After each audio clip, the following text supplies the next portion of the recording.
Wolfenstein 3D is probably the first-person shooter I remember playing. It wasn't the first Wolfenstein game, but it was the one I remember playing and thinking, wow, this is incredible. Well, Wolfenstein has come a long way since then. The recent reboot with Wolfenstein The New Order was absolutely phenomenal, and New Colossus was a pretty solid FPS game as well. So I was very curious when I saw that Wolfenstein Youngblood, the new game, was going to be cooperative multiplayer. I was actually a tiny bit nervous, a little skeptical, so to speak, because of course Wolfenstein had been a single player game, and I kind of liked that. I liked the fact that it stuck to the old FPS route, the first person shooter single player routes of the game.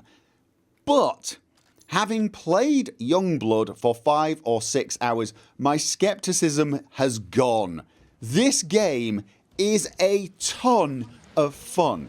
I really do like what they have done with Wolfenstein. Now, I've only played this for about 4 to 5 hours. I got a couple of review copies to play before the release of the game. I've only played it for 5 or 6 hours, so bear that in mind when you consider what I'm saying. However, the game feels very, very familiar. If you've played Wolfenstein, you're going to feel very much at home with the gunplay, with the style, with most of the movement. The movement has actually been improved. There's more mobility, more parkour, and I think that's because Arcane were involved in this game, and it's definitely got a Dishonored vibe when it comes to movement, and it's brilliant. It lends very well into the multiplayer aspect of this game because it gives you mobility. It allows you to stay close to each other and yet stay far enough away from each other not to get in each other's way or draw fire onto each other. You've got a lot of mobility. This also seems to come through in the maps. I found myself taking lots of different routes around the map, checking everywhere out. Felt very much like Dishonored rather than Wolfenstein when it came to the maps. It looked like Wolfenstein, it felt like Dishonored, and it's actually a really good mix. And it's this mobility, I think, that makes Wolfenstein Youngblood work so well. In fact, I'm going to say, so far, it's looking like this will be my favourite Wolfenstein game ever. And it doesn't have BJ Blazkowicz, which is almost blasphemy. You're playing his daughters. Now, luckily, the story is the same over-the-top cliche as the previous games. It's very tongue-in-cheek, it's very over-the-top. The characters are the same cliche-type characters, just a different cliche this time. You're playing stereotypical teenage girls, if stereotypical teenage girls murdered Nazis on a regular basis. It's really gone all in on the cliches, but the way the characters talk to each other, it's actually fun, it's amusing. As I said, little tongue-in-cheek, little cliche, but actually it works. It makes me kinda like the characters, even though I went in a little skeptical because it wasn't BJ Blazkowicz. Obviously, the biggest difference, apart from the new sense of freedom and mobility, is the fact that you've got someone there helping you out. If you go down, your twin sister can pick you up, and you can actually boost each other's health or armor, or there are some other ways you can boost each other depending on how you set your character up.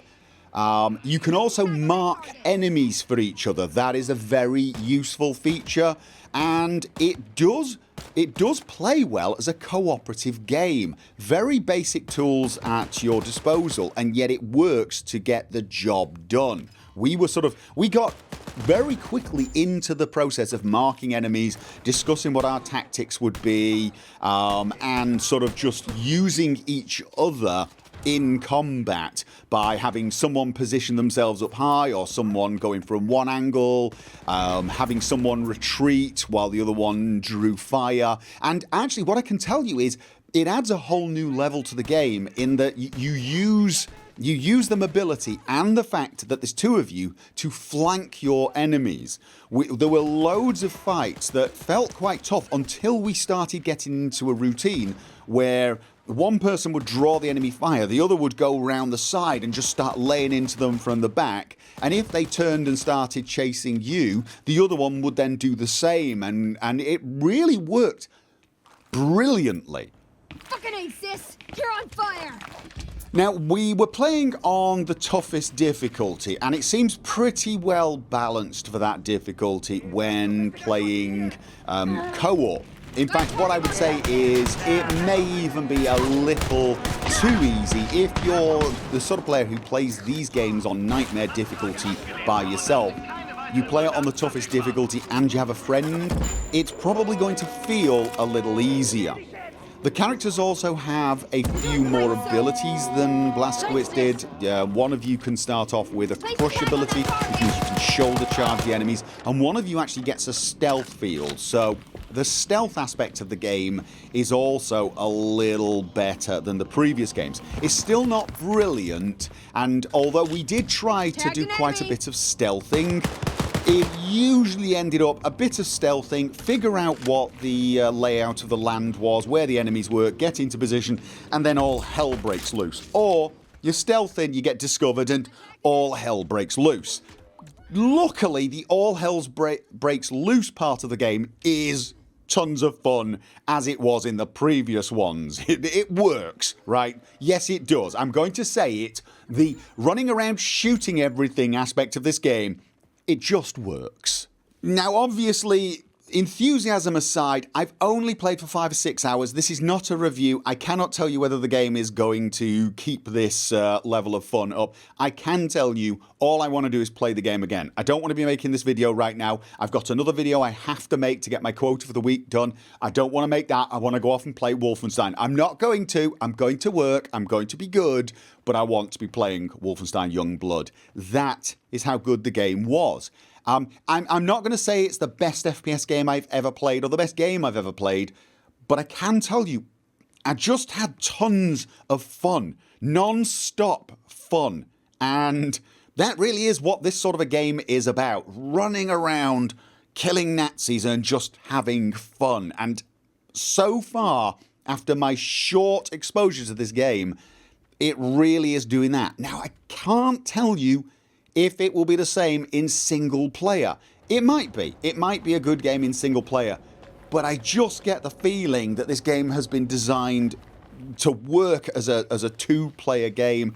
And really, I cannot recommend enough that if you want to play this game, play it with a friend. I think there's a system set up where you can give a friend a free trial. If you bought the game, you can give the friend a free trial of the game. I think, don't quote me on this, I've not tried that. Might be worth trying.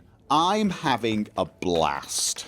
Now, there are some flies in the ointment, some minor complaints I have already. The first one is, yes, it's yet another game that has failed the key rebinds a little, but not in a way that really is going to ruin the game for me. It's barely worth mentioning, but I am going to mention it just because it's sort of become my thing now.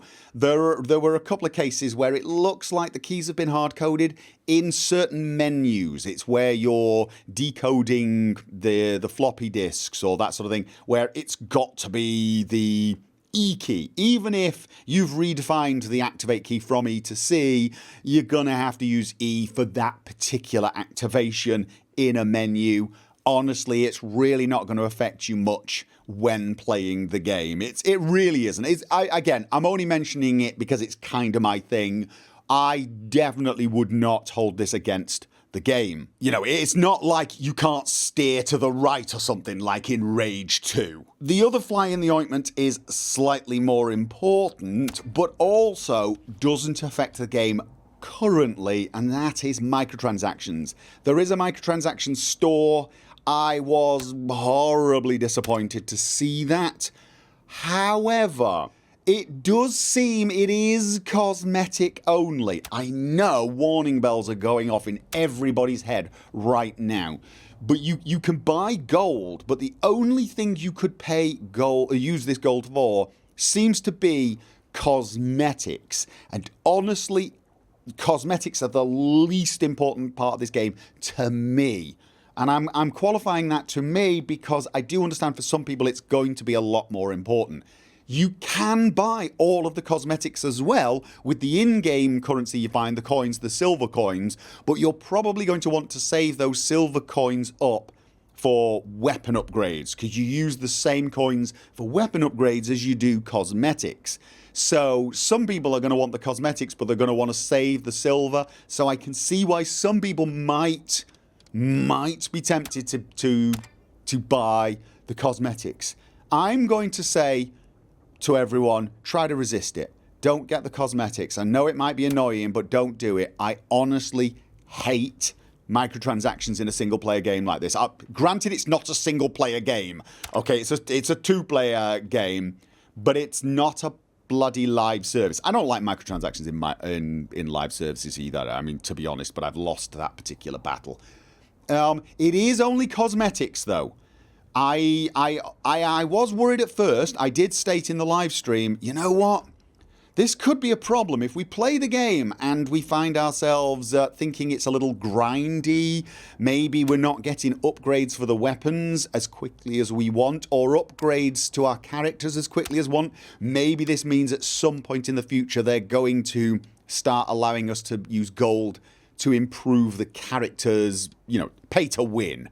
Or, sorry, pay for convenience, I suppose we're supposed to call it now, or pay to not suck, as I call it. There would be that risk if the game was a little grindy. However, after playing it, I can tell you it's not. I upgraded pretty much all of the weapons I use on a regular basis as far as I could, and I suspect we missed quite a few coins and probably could have upgraded more. I won't know until the game's ended, but right now it feels like the game is balanced so that you could probably upgrade most of the weapons, at least all of the weapons that you regularly use, to the max, and probably take most of the character improvements you want to take. It feels pretty balanced at the moment. I feel like the progression is working as it should, as it did in the previous Wolfenstein games.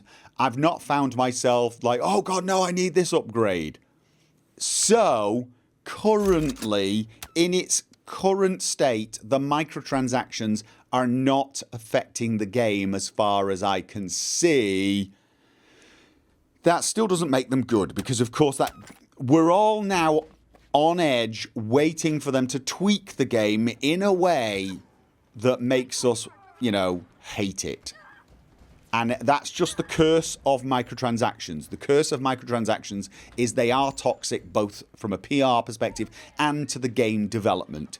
It does add incentive for the game developers to make the game suck a little so that we will give them money so it sucks a little less. And that is not what they're doing at the moment. I'm going to repeat that. Currently, at the moment, the microtransactions are not ruining the game.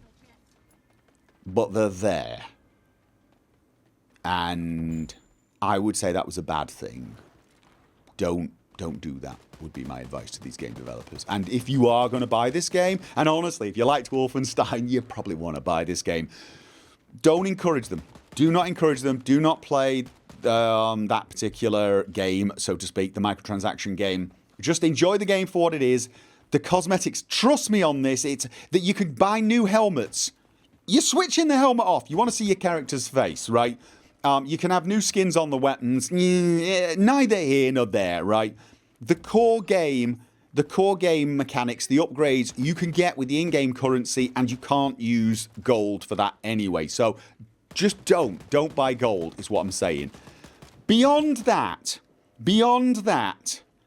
I am loving Wolfenstein Youngblood. I really, really am. And I now have a new appreciation for these sort of two-player co-op games, and I might want to start playing more of them. I really did find myself enjoying the different tactics you could use, cooperating with each other, and as I said, in this game, I really did like the new sense of freedom and mobility. I mean, don't get me wrong, this is not an open world game. The maps are not open world maps. There just seem to be more ways to approach targets, more ways to navigate around the map, and that lends itself to lots of different combat tactics, which is also brilliant. So, that's my first impressions.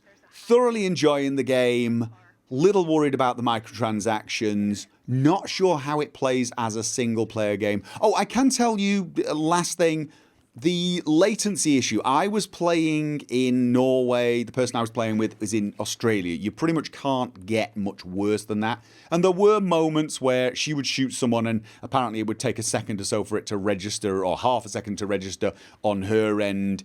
It didn't really affect us. There was no, because it's not PvP, because you're not fighting each other, it didn't really seem to be a problem. And as I said, that's about the worst case scenario.